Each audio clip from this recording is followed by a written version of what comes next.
Dooktara tokkotu ariifataa gara hospitaalaa seene. Sababni isaatis nama haalaan dhukkubsatetu jira kottu jedhanii itti bilbilan. Innis akkuma itti bilbilameen saffisaan dhufe. Uffata isaa jijjiirratee gara kutaa baqaqsanii hodhuu osoo deemaa jiruu abbaa ilmi jalaa dhukkubsatee waliin walitti dhufe.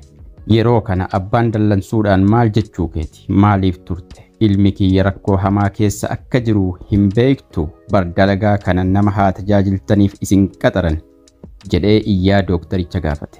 Dooktarichis seeqataa dhiifama naaf godhi, hospitaala keessa hin turre, akkuma natti bilbilameen haga danda'e saffisaan garana dhufe, tasgabbaa'i, ilma kan keessiif yaallaa jedheen. Namichis deebisee tasgabbaa'i, osoo kasiree irra ciisee du'aa fi jiruu jidduu jiru sun ilma kan kee tahe ni tasgabboofta jedheen. Dooktarichi ammas irra deebi'ee tasgabbaa'i, haga humna keenyaatiin tajaajila ilmi kee argatuu qabu ni kenninaafi, ilma keetii immoo du'aayii godhi. Du'aayiin kee dalagaa keenya irratti gargaarsa guddaa nuuf taha jedheen. Namichis deebisee namuu yoo rakkoon isa mudachuu baate nama gorsuu irratti jabaadha jedhee taa'ee waan mudatu eeguu jalqabe.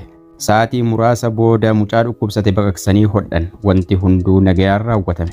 Kana booda dooktarichi gadi bahee rabbiin galanni haa gahu, ilmi kan kee amma nagayaan jira, yoo wanti barbaaddu jiraate warra narsii dubbisi jedhee osoo namicharraa dubbii takkallee hin dhagahin ammas akkuma dhufe sanitti saffisaan bahee deeme. Namichi ilmi isaa nagayaa ta'uu isaatti gammadeera, garuu namichi saffisa saniin deemuun isaa ajaa'iba itti taate. Gara narsii takkaa deemee dooktarichi maaf akkanatti fiiga, haguman galata isaaf galchuufuu maaf dhaabbatee na hin eegne, nama tuffatamoo jedhee gaafateen. Narsiin sunis imimmaan ija sii keessa maraa ilma isaa kaleessa balaa konkolaataatiin du'e har'a awwaalaaf osoo deemuuf ta'an itti bilbille.